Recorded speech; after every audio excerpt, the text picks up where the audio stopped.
Entonces tenemos de aquí una hora. una hora.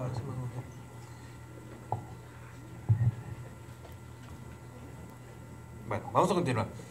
Entonces, hermanos, vamos a ubicarnos rápidamente para darle una ilustración al tema. Entonces decíamos, recapitulando rápidamente todo lo que hemos visto desde la primera clase. Hay problemas, hay conflictos y hay patologías. Cada uno se aborda de manera diferente. Vimos que hoy, en la clase anterior vimos que los conflictos son para crecer, porque los conflictos y los problemas hacen que sacamos los recursos. Y después de cada conflicto yo debo ser mejor. Todo depende de la actitud. Un conflicto o me hunde o me levanta. Depende de la actitud que yo asuma. Pero dijimos, los conflictos a veces tienden a reciclarse y nos estancan cuando no nos damos cuenta, hermanos, que la estructura que tiene mi matrimonio no es la estructura que Dios ha pedido. Cuando mi familia, la familia que estoy formando, no lleva la estructura que marca la palabra de Dios. Y decíamos, el apóstol Pablo no inventó nada. Esto viene desde un principio. ¿Cómo fue varón y varona? Como en un principio no era hombre dominante, mujer sumisa, ni tampoco mujer dominante, hombre sumiso, sino que era varón y varona. Y dice el apóstol Pablo, pues tenemos que tener la mente de Cristo, y con la mente de Cristo poder estructurar nuestro matrimonio, sabiendo que la mujer, siendo la varona, se somete a su esposo. Fíjese cómo Pablo ahí es muy sabio. No dice esposos sometan a su mujer. No, imagínense el problema que nos metería. ¿Cuántos no podríamos, verdad? Somete a tu esposa. No, pues dice, no, mujer, sométete a tu esposo. Hombre, ama a tu esposa. Respétala tanto como Cristo respeta a su iglesia. Entonces, cuando tenemos la mente de Cristo, hermanos, no será difícil poder asimilar lo que la palabra de Dios nos está diciendo. Entonces, vamos ahora al siguiente punto, hermanos. Los conflictos también nos envuelven, hermanos, porque tenemos que darnos cuenta que hay conflictos que son transgeneracionales. Y eso es muy importante. La Biblia, hermanos, me habla de eso. ¿Sabían ustedes, hermanos, que no únicamente existe un inconsciente personal? Todos tenemos un inconsciente personal.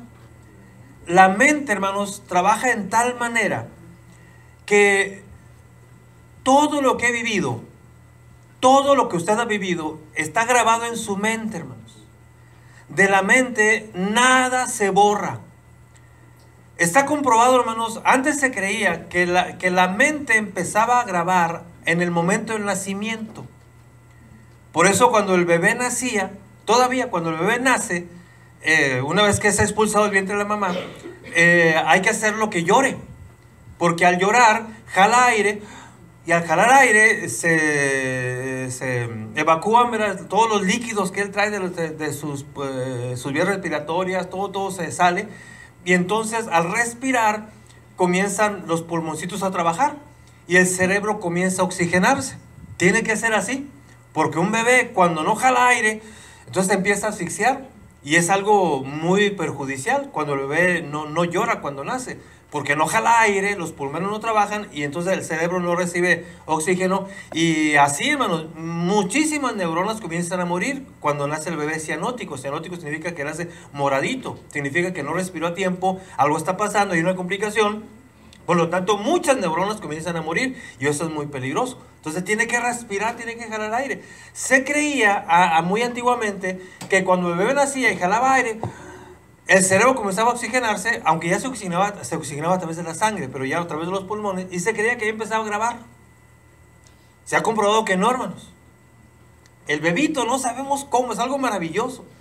El bebé tiene información grabada en su mente, en su cerebro, desde que está en el vientre de la madre, hermanos. De alguna manera, el bebé recibe información. El bebé cuando está aquí en el vientre de la madre, ya de alguna manera percibe si es aceptado o no, fíjese. Capta, hermanos, porque hay una simbiosis. El bebito aquí en el vientre de la mamá capta si es bienvenido o no es bienvenido. Cuando la mamá está alegre, el bebito está alegre, hermanos. Cuando mamá está triste, el bebito se entristece. Cuando mamá se alimenta, el bebito se alimenta. Mamá no se alimenta y el bebito se alimenta porque agarra donde puede. Tiene que comer. Pero hay una relación intrínseca entre el bebé y la mamá. Y se ha comprobado que el bebito está grabando información. ¿Se siente bienvenido o se siente rechazado?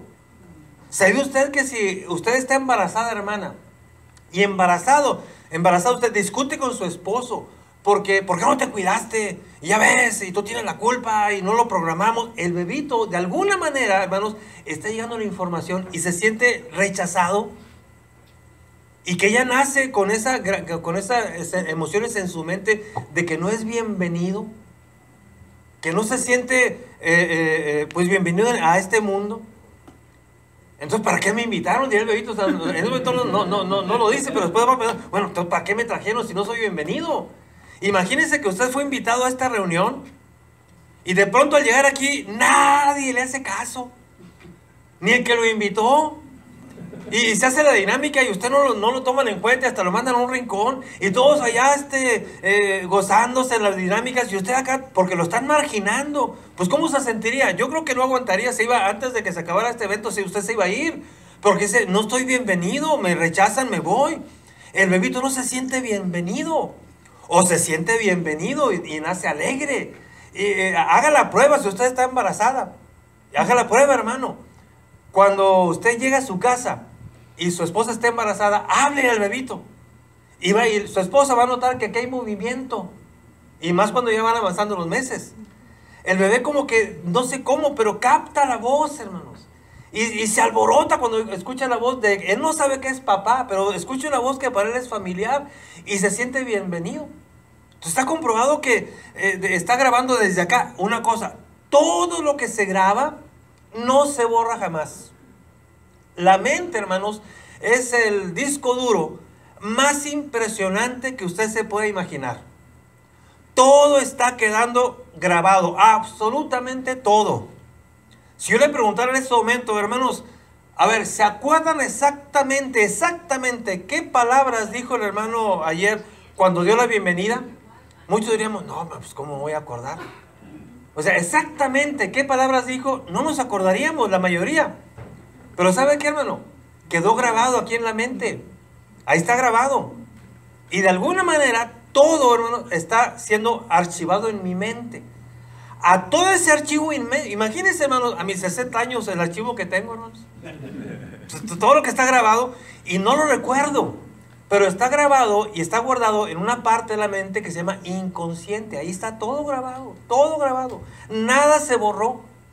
Se hacen experimentos muy sencillos y se comprueba cómo, por ejemplo, a través de una simple hipnosis. La hipnosis no es nada fuera de lo normal, es un sueño inducido. Se pone a dormir a la persona y si el que está haciendo eso es bueno, sabe llevar bien esa sesión, le puede decir, a ver, mira, regrésate, acuérdate exactamente, regresa a tal hora y acuérdate qué dijo el hermano exactamente cuando pasó. Y se va a acordar de todo, porque todo está grabado. Todo queda absolutamente grabado en el inconsciente. Nada se borra. Yo no me acuerdo qué hice o qué hicieron conmigo cuando tenía 2 años de edad, pero está grabado. Y eso hoy sigue influyendo en mi conducta. Yo no recuerdo qué me pasó a los 6 años, pero eso sigue grabado en mi mente, en mi inconsciente, y está afectándome hoy.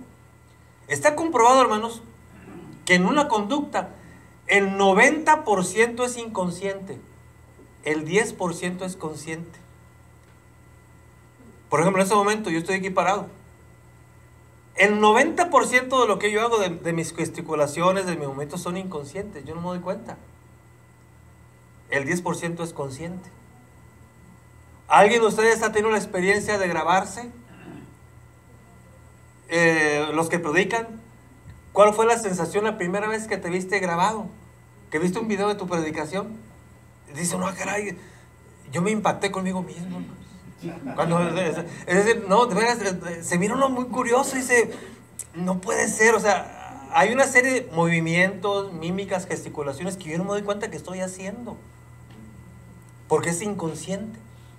Entonces, hermanos, el inconsciente es algo que individual, cada quien trae. toda tu vida ha quedado grabada y está influyendo hasta el día de hoy en lo que tú haces, en lo que tú piensas, en lo que tú dices. Pero ¿saben ustedes, hermanos, que hay un inconsciente familiar? Que como familia tú traes un inconsciente familiar, un inconsciente grupal. ¿Sabías tú que incluso a nivel de pueblo todos tenemos un inconsciente a nivel de, por ejemplo, de nación?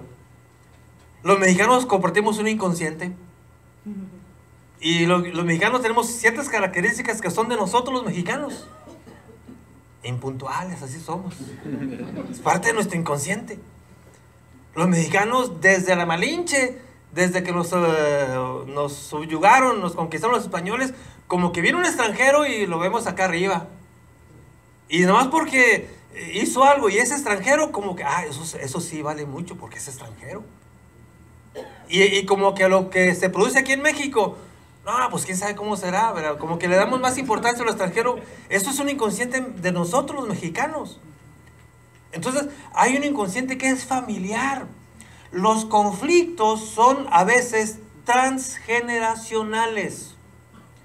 Y debemos tomar en cuenta, no únicamente cómo estoy formando mi matrimonio y mi familia, sino qué cosas, qué conflictos vivo yo que son de mi familia, que son una característica del inconsciente de mi familia. ¿Se han fijado, hermanos, cómo a veces, por ejemplo, uno se queda sorprendido de una familia que por herencia genética tienen cierta característica física? Dice, mira todos de esa familia, igual de frentones, ¿los ves? La frente igual, la frente es la marca de esa familia, ¿es cierto? O a veces la nariz, mira la nariz, igualitos, todos narizones, todos chatos. Es que la herencia genética es la misma. Psicológicamente hablando, hermano, en cuanto a conflictos también. ¿No se han fijado a veces que usted dice, mira qué curiosa familia, todas se casaron con puros flojos? Dice, qué curioso. Mira, la mayor se casó con un flojo, la otra con un... Sí, es cierto. Es que hay un inconsciente, o sea, la familia comparte ciertas características que son de la familia. A veces uno dice, mira qué curioso en esa familia, todos son tomadores. Y la muchacha se casó con un tomador. Dice, pero qué curioso. No, no es curioso. Es que hay conflictos que son transgeneracionales. Y yo debo tomar en cuenta una cosa, hermanos.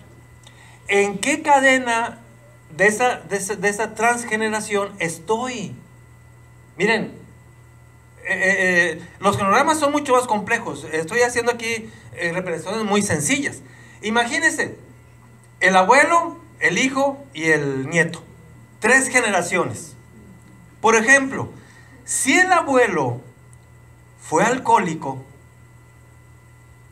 se casó, tuvo varios hijos, uno de ellos, si no se cuida, va a ser alcohólico y algo más.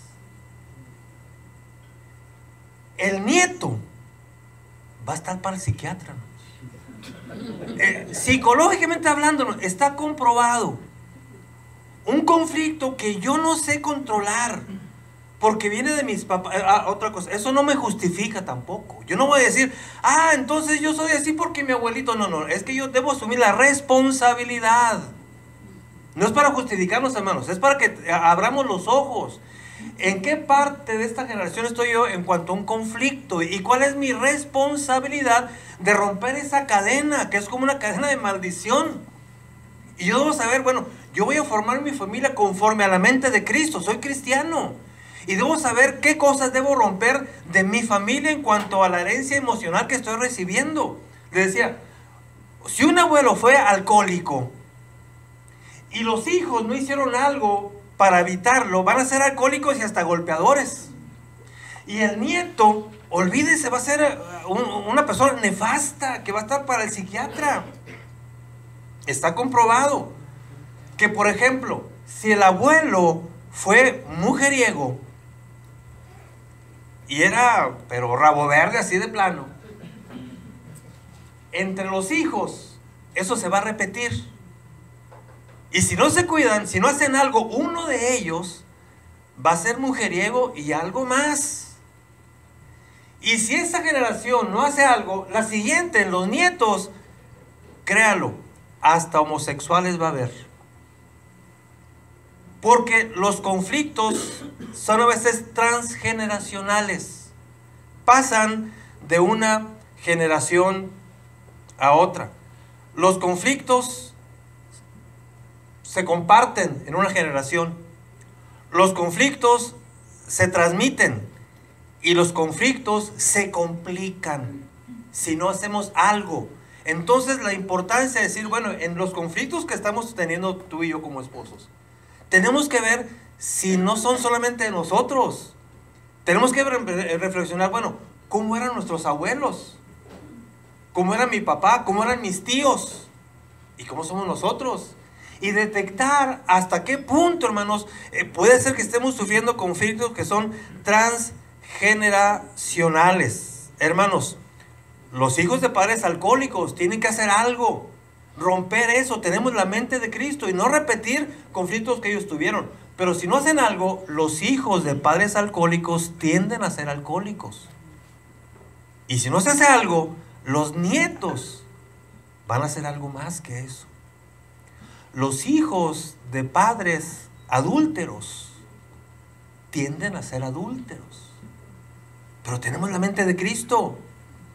Pero si yo no hago algo, si me olvido que soy cristiano y no reafirmo mis valores, la comunicación que tengo en la mente de Cristo, vamos a caer en lo mismo. Y los nietos van a caer en situaciones todavía peores, hermanos. Fíjese, dice el Éxodo 25, fíjese. Por algo dice la ley esto.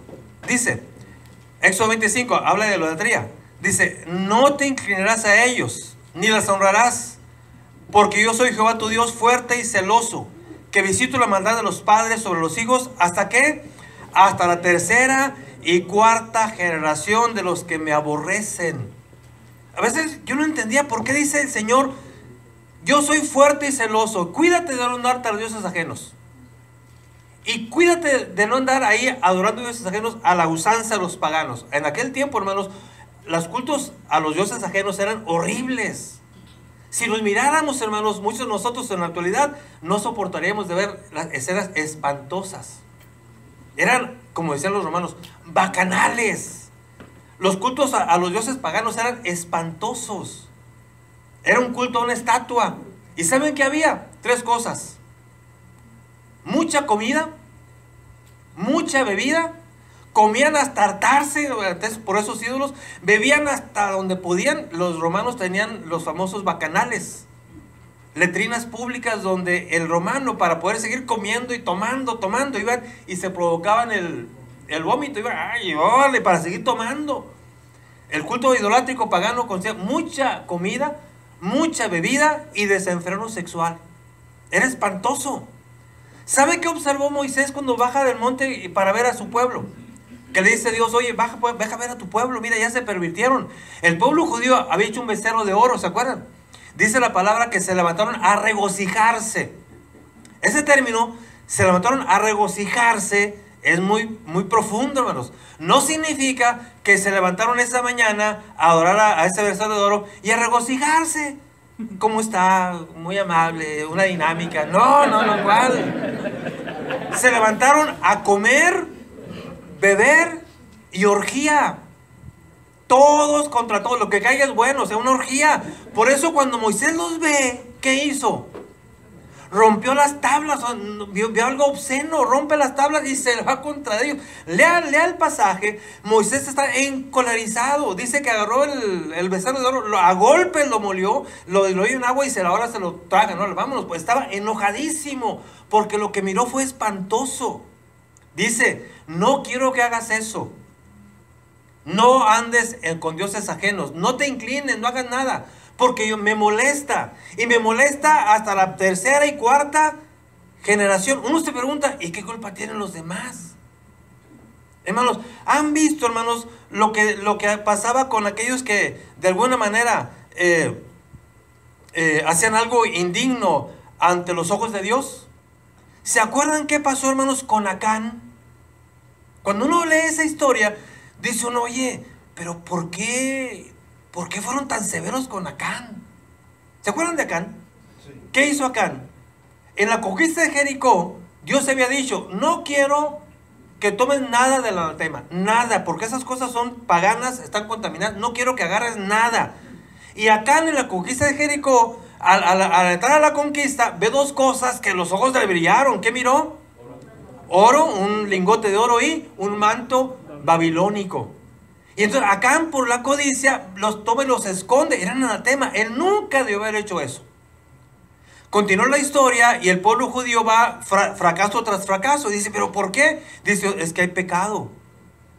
No hay triunfo en el pueblo de Dios si hay pecado en su pueblo. Y dice, ¿pero quién? ¿Quién ha pecado? Y echan suertes y hasta quedan con el pecador. ¿Quién fue? Acán. Oye, Acán, pues ¿qué pasó? Y Acán tiene que confesar, pues es que agarré un lingote de oro y un manto babilónico. Y entonces, hermanos, sucede algo que a mí me llama la atención de manera impresionante. Miren, vamos a leer qué pasó con Acán. Josué capítulo 7. Vamos a leer Josué capítulo 7. Vamos a leer del verso 24. Verso 23. Josué 7:23 adelante dice, y tomándolo de en medio de la tienda, lo trajeron a Josué, o sea, tomando a Acán. Dice, y a todos los hijos de Israel, dice, y a todos los hijos de Israel, y lo pusieron delante de Jehová.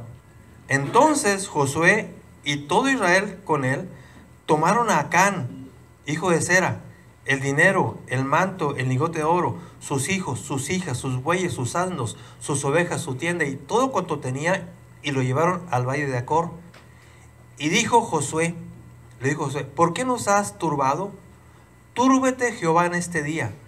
Y todos los israelitas los apedrearon y los quemaron después de apedrearlos, y levantaron sobre él un gran montón de piedras que permanece hasta hoy.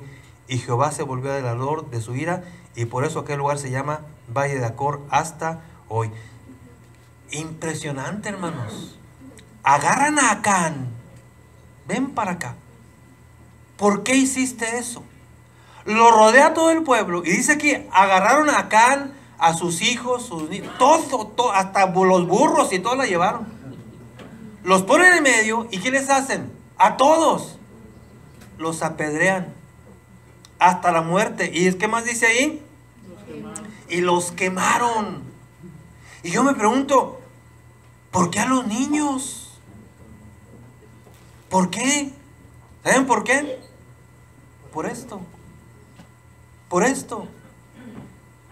Porque si ahí estaba el papá de Acán, hasta el papá la llevó. ¿Sabes por qué? Porque Acán era el reflejo de una inconsciente familiar. El abuelo quizá había sido ladrón. Acán fue ladrón. Los hijos ladrones, hasta el más chiquillo. ¿Sabes qué? ¿A esto para qué lo quiero? Acaben con todos. Hasta la tercera y cuarta generación. Porque en aquel tiempo los hombres vivían 100, 140 años. Así que un hombre alcanzaba a ver sus hijos, sus nietos y hasta los bisnietos. Así que a todos nos los matan. Apedrearon a todos, quemaron a todos y simplemente quedó un montón de piedras sobre los cadáveres de estas personas. ¿Se acuerdan de Coré? Me impresiona Coré. Mire, vamos a leer rápidamente Coré. Está en Números 16. Vamos a leer Números 16.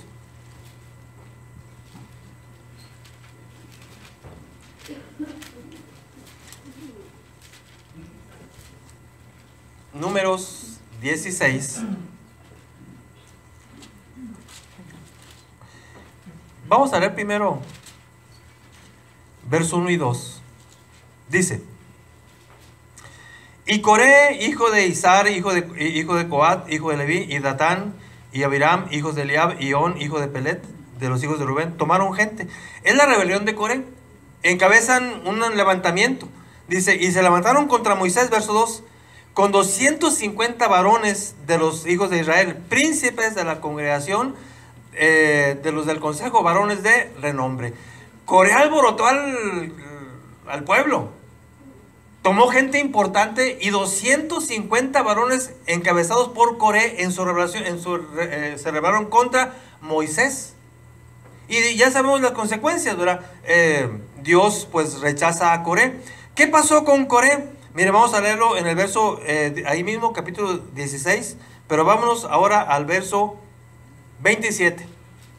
Igual, rodean a Coré, y fíjense lo que va a pasar, dice, y se apartaron de las tiendas de Coré, y de Datán y de Abiram en su alrededor, y Datán y Abiram salieron y se pusieron a las puertas de sus tiendas, fíjese, con sus mujeres, sus hijos y sus pequeñuelos. Y dijo Moisés, en esto conoceréis que Jehová me ha enviado para que yo hiciese todas esas cosas y no las hice de mi propia voluntad.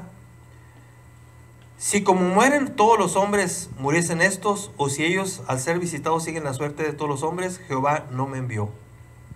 Mas si Jehová hiciere algo nuevo, dice, y abriere su boca, y la tierra abriere su boca, y los tragare con todas sus cosas, y descienden vivos al Seol, entonces conoceréis que esos hombres irritaron a Jehová. Y aconteció que cuando cesó él de hablar todas estas palabras, se abrió la tierra que estaba debajo de ellos. Abrió la tierra su boca y los tragó a ellos, a sus casas, a todos los hombres de Coré, a todos sus bienes. Y ellos, con todo lo que tenían, descendieron vivos al Seol y los cubrió la tierra y perecieron en medio de la congregación. Impresionante, hermanos.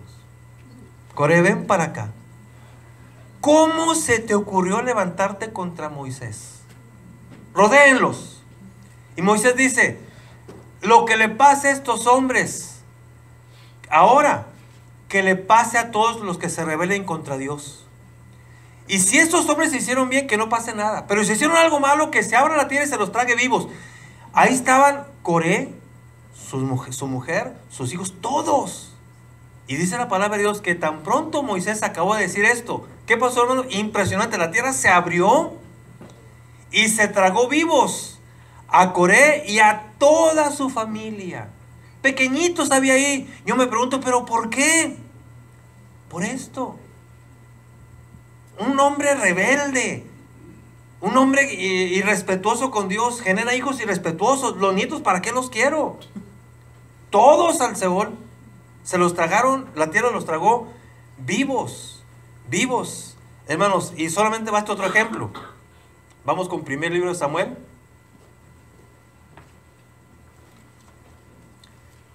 Capítulo 15.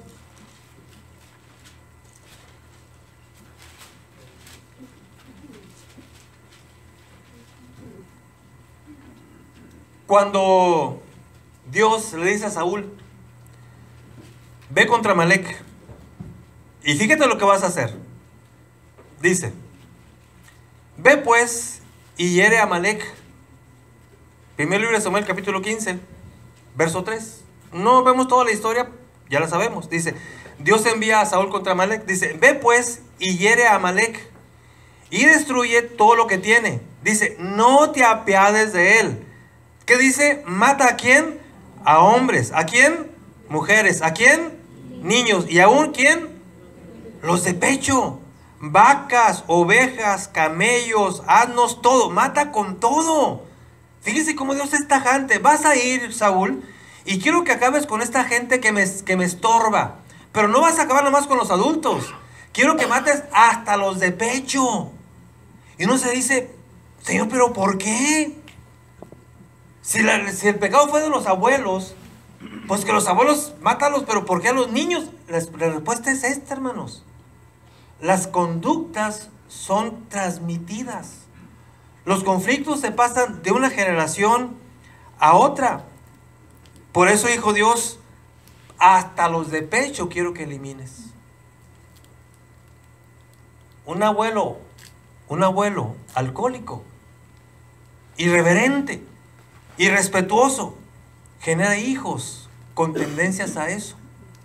Si esos hijos no hacen algo por corregirle, porque Dios está en sus vidas, si esos hijos no entienden que tienen la mente de Cristo, porque están ajenos a Cristo, van a repetir la historia. Y los nietos van a estar para el psiquiatra. Está comprobado eso. La pregunta es, si tienes conflictos con tu esposa, ¿no será que también puede ser transgeneracionales? Es muy importante que tú reflexiones. ¿Cómo fueron tus padres? ¿Cómo son tus tíos? Si ves como un denominador en ellos, bueno, ¿cómo estoy yo? Y eso no te condena, hermano. No te condena a repetir la historia.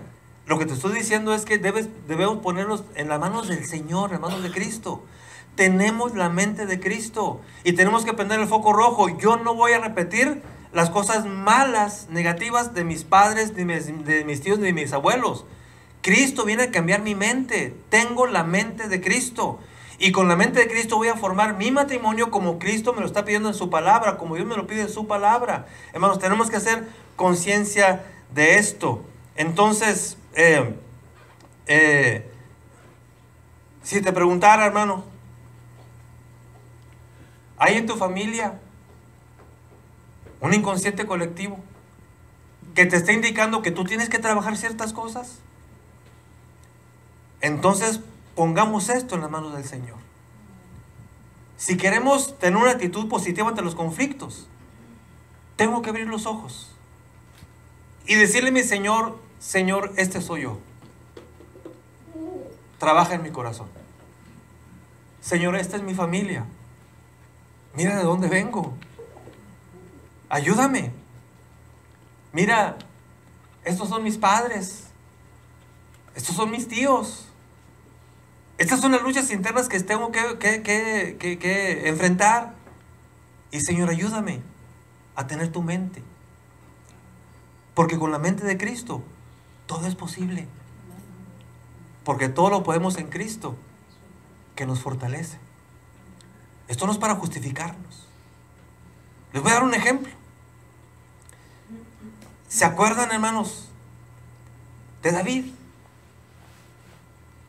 David, hermanos, tuvo que aprender a que sí podemos cambiar, pero tenemos que ponernos en las manos de Dios para que, como barro dócil, Dios trabaje en mí, en mi esposa, y pueda ser mejor delante de Él. Porque si no es así, hermanos, estamos perdidos. Fíjense, cuando David comete aquel error de, meterse con la esposa de Urías, con Betsabé, sabemos la historia, que para David fue impactante, hermanos. Cuando Natán lo reprende, como que es un choque emocional. Dios le dio una zarandeada a David tremenda, que escribe el salmo de los más conmovedores, Salmo 51, ¿se acuerdan? Escribe ese salmo donde yo me imagino a David llorando. Me lo imagino de rodillas en su recámara solo, llorando, escribiendo aquel salmo tan conmovedor: Señor, perdóname, yo fui el que pecó, no me quites tu Santo Espíritu, hazme nuevo, renueva mi espíritu, dice David, muy conmovedor. Pero dice algo muy interesante. Dice, mire, vamos a leerlo para no estar inventando, vamos a leerlo rápidamente. Salmo 51, rápidamente, no vamos a leerlo todo, pero hay una porción muy interesante en los que vamos a ver. Salmo 51.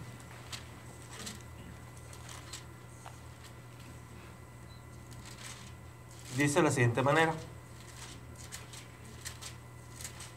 Dice cosas impactantes. Dice verso 3: porque yo reconozco mis rebeliones. Imagínense a David llorando, solo, sudando, ¿verdad?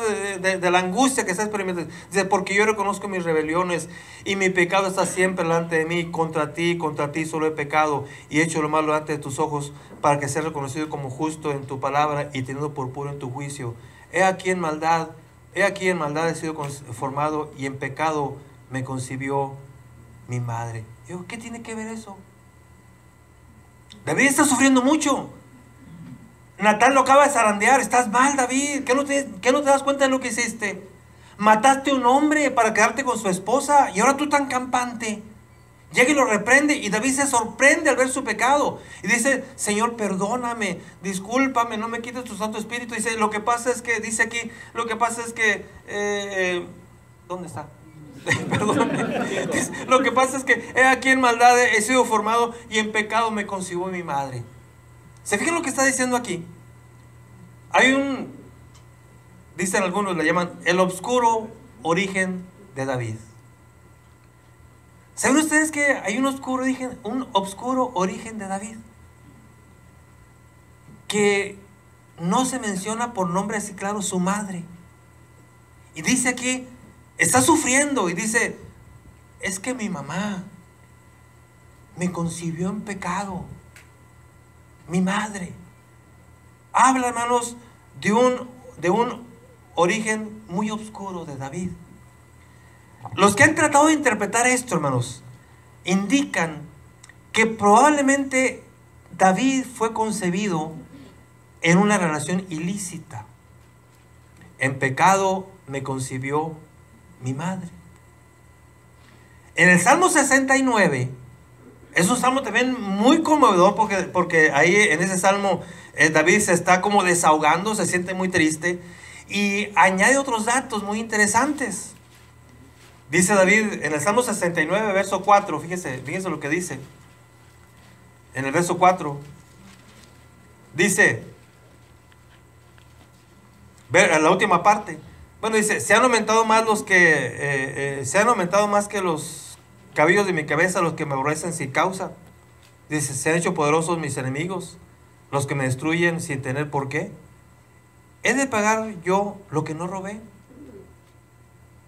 Dice David, ¿por qué tengo que estar sufriendo por algo que yo no hice? Era señalado por la gente. Según lo que vemos aquí, hubo una época en la vida de David que él sufrió mucho porque lo señalaban. Pero él está diciendo, ¿pero yo por qué? Si el pecado no lo cometí yo. Por eso dice aquí, de manera simbólica, dice, ¿por qué voy a pagar yo por lo que yo no robé? Luego dice el verso 8, extraño he sido para mis hermanos y un desconocido para los hijos de mi madre. Fíjese, aquí señala dos grupos, por dos familias, dice, y en las dos soy extraño. Dice, mis hermanos, pues dice, no me quieren.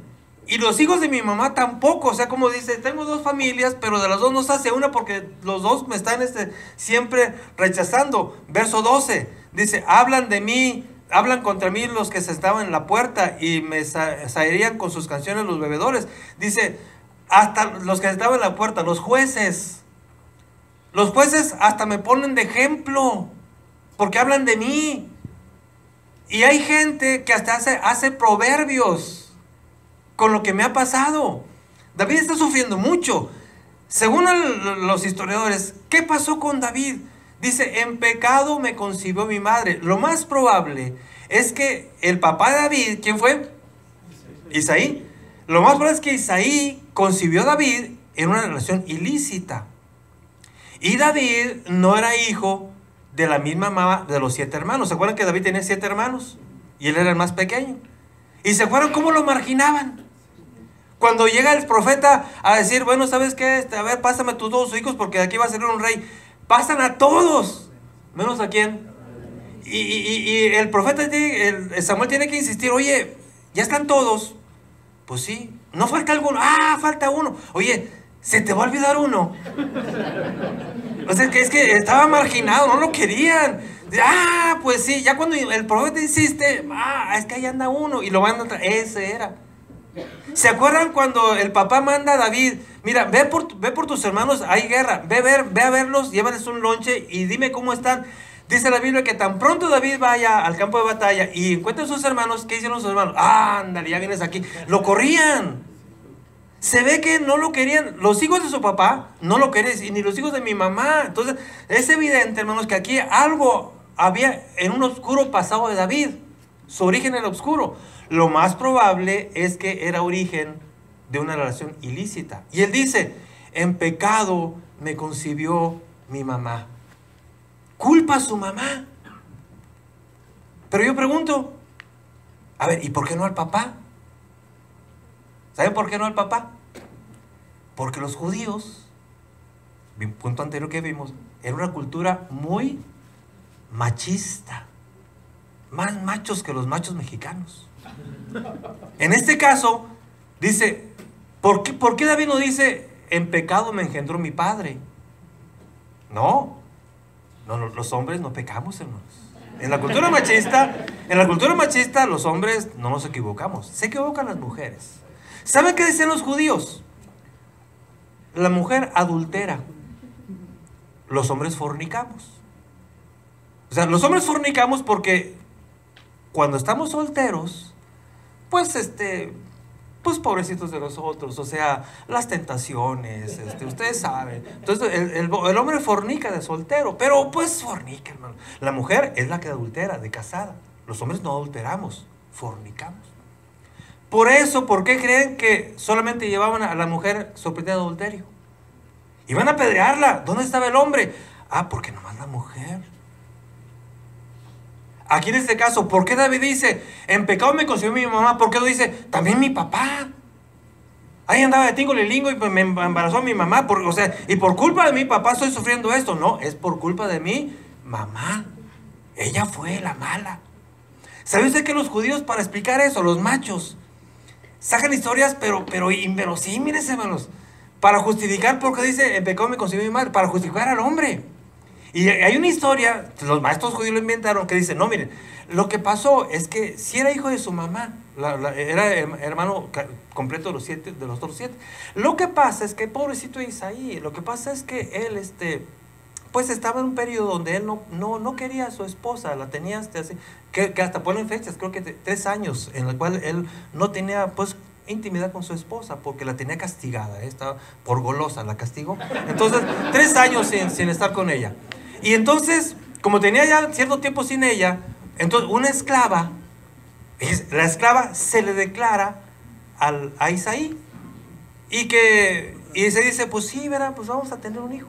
Entonces, la esclava va y le pide permiso a la mamá de David, o sea, que tal nació David, ¿sí? Le pide permiso a la esposa de Isaí, a la cual Isaí estaba rechazando. Entonces, la esposa dice, no, pues ¿cómo vas a hacer eso? Entonces, mujeres golosas engañaron al pobrecito hombre. Entonces, la esclava le hace creer que va a tener intimidad con ella. Y a la mera hora sale la esclava y se mete a la esposa. Entonces, pobrecito Isaí pensó que estaba teniendo relaciones con la esclava y no con la esposa. Entonces, por eso, la que estaba mal era la esposa. Entonces, nació David, pero producto de la golosa de la mamá, que engañó a su esposo haciéndole creer que era la esclava. ¿Sí me expliqué? Es una revoltura. Entonces, no, hermano, esto lo inventaron los judíos para justificar al hombre. Realmente lo que ha pasado era eso. Isaí tuvo una relación ilícita y ahí nació David. Y dice, pero David dice, en pecado me concibió mi madre. ¿Por qué no mi papá?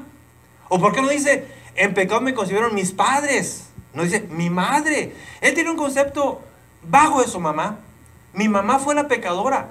Mi mamá fue la mala, la que pecó. Ella fue la que engatusó a mi padre y por eso yo estoy aquí, pues pagando las consecuencias, ¿verdad? Se burlan de mí y me margina todo el mundo por culpa de mi mamá.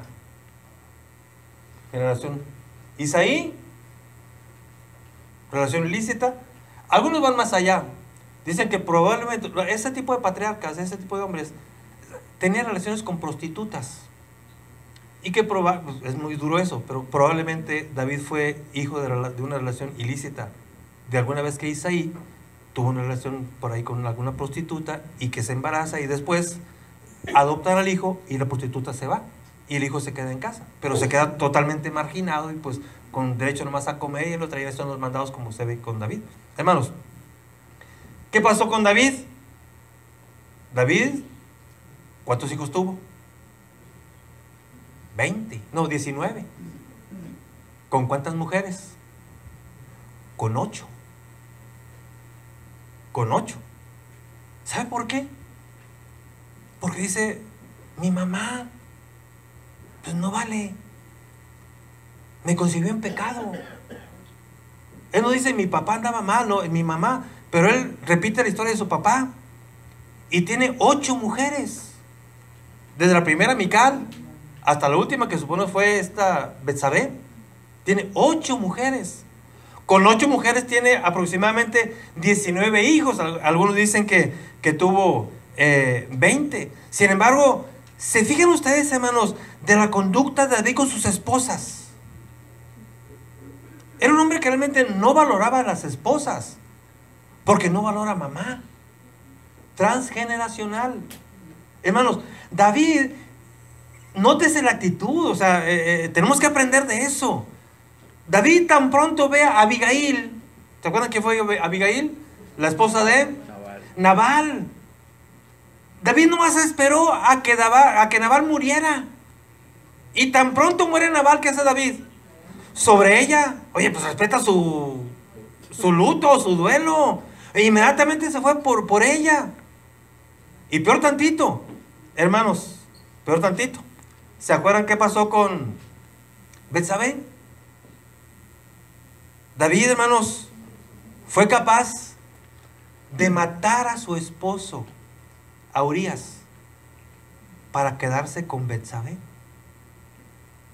Pero lo más triste, hermanos, en David no había el más mínimo sentimiento de culpa. Mandó matar a Urías de la manera más vergonzosa. Y tan pronto le dijeron, Urías ya murió, él va por Betsabé. Y si hubo velorio, ahí estuvo David como político mexicano, dando un discurso, ¿verdad? Estamos aquí para despedir a un soldado de Dios, fuerte y celoso. Acompañamos a su familia en su dolor. Y allá, oye, si tú lo mataste. El más mínimo sentimiento de culpa. Tiene que venir Jehová, Dios, a través de Natán, para zarandearlo. Oye, ¿qué te pasa? ¿Que no te das cuenta? Mataste a un hombre para quedarse con tu esposa. No está hablando de eso, algo que está muy mal. 8 mujeres, más con 8, y de ellas a uno mandó matar al esposo, a Urías, y como si nada se pone a procrear con esta mujer. Algo andaba muy mal, definitivamente muy mal. David decía, mi mamá en pecado me concibió. David se casa, tiene 8 mujeres, pero tiene un hijo llamado Salomón. Fíjense, qué coincidencia, precisamente hijo de Betsabé. Y Salomón crece diciendo, bueno, pues mi mamá se casó con mi papá, cuando estaba casado con él, mi papá lo mandó matar, una revoltura. Mi abuelo decía que en pecado me habían concebido. O sea, ¿qué herencia, qué transgeneracional estaba recibiendo este Salomón? Si el papá tuvo 8 mujeres y 20 hijos, dijo Salomón, no. Las mujeres, si para Isaí las mujeres no valían, para David, pues valen menos. Para Salomón valen un cacahuate las mujeres. Y se casó 700 veces. Porque tuvo 1000 mujeres. Y de las 1700 fueron esposas y 300 concubinas. ¿No les parece eso? El hijo, el abuelo está mal, el hijo peor y el nieto para el psiquiatra. O sea, Salomón, ¿en qué cabeza cabe? 1000 mujeres. 700 esposas. Cuando uno lee eso, hermanos, lo leemos así como bien natural y no reaccionamos. O sea, Salomón, algo estaba ya muy mal en Salomón para hacer esas barbaridades. No lleva la palabra, gracias. Barbaridades. 1000 mujeres. Y de las 1000 mujeres, solamente un hijo. Y como algunos les he dicho, allá había gato encerrado, pero gatísimo encerrado. De 1000 mujeres nada más un hijo. Y a lo mejor hasta porque se le chispoteó. Porque si no, ni un hijo hubiera tenido.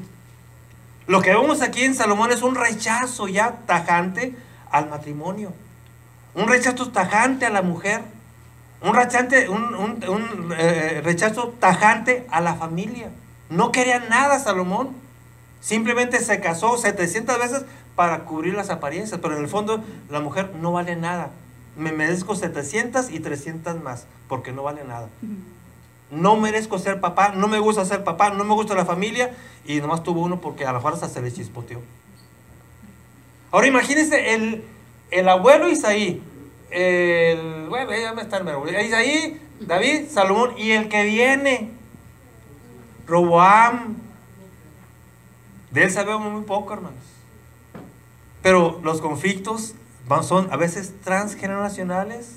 Y si no hacemos algo, se complican. Roboam, lo único que sabemos, dice la palabra tajantemente, que cuando Roboam comienza a reinar, se vino una plaga de sodomitas en todo el pueblo judío, homosexuales. Impresionante. Yo no me imagino, hermanos, no me imagino como primer libro de Reyes, ahí lo dice, primer libro de Reyes, capítulo 14, verso 22, si lo puede apuntar. Con Roboam se vino una plaga impresionante de sodomitas. Jerusalén atestado de sodomitas. No me lo puedo imaginar. Pero son conductas generales, los homosexuales. Quizá un europeo que nunca ha venido a México no se imagina cómo camina un homosexual mexicano, cómo habla, cómo se mueve, cómo manotea. Porque allá a lo mejor el que nunca ha venido para acá, pues la única imagen que tiene es Pedro Infante, Tizoc, qué lindo Tizoc. Entonces no se imagina y dirá, pues un homosexual mexicano, cómo camina, cómo habla, cómo se mueve.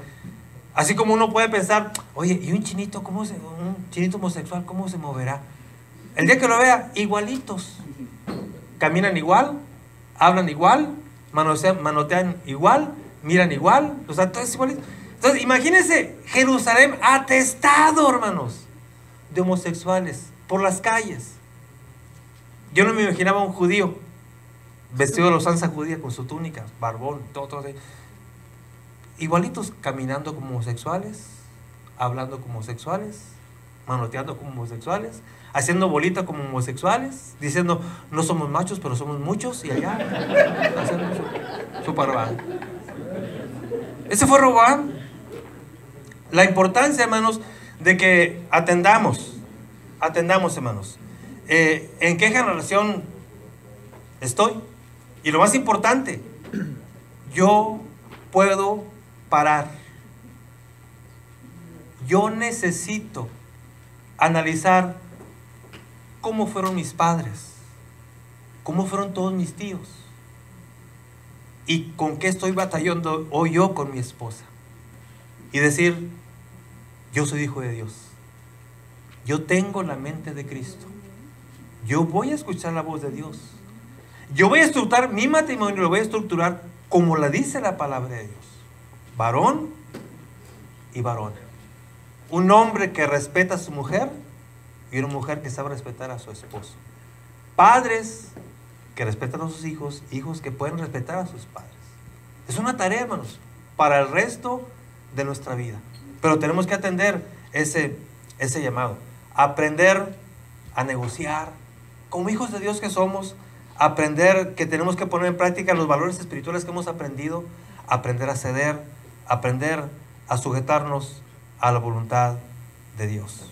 Para terminar, ¿qué factores comunes ves en tu familia? ¿En qué te pareces a tus tíos en conductas? ¿En qué te pareces a tus padres? Si son conductas buenas, qué bueno, porque aunque no sean cristianos pueden tener conductas buenas, qué bueno.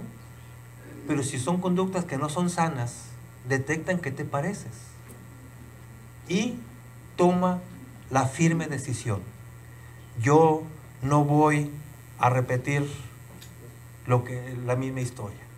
No estoy condenado a repetir lo que los demás hicieron, porque Cristo ha venido a mi vida y yo tengo que parar esa herencia que a veces por familia estamos imitando.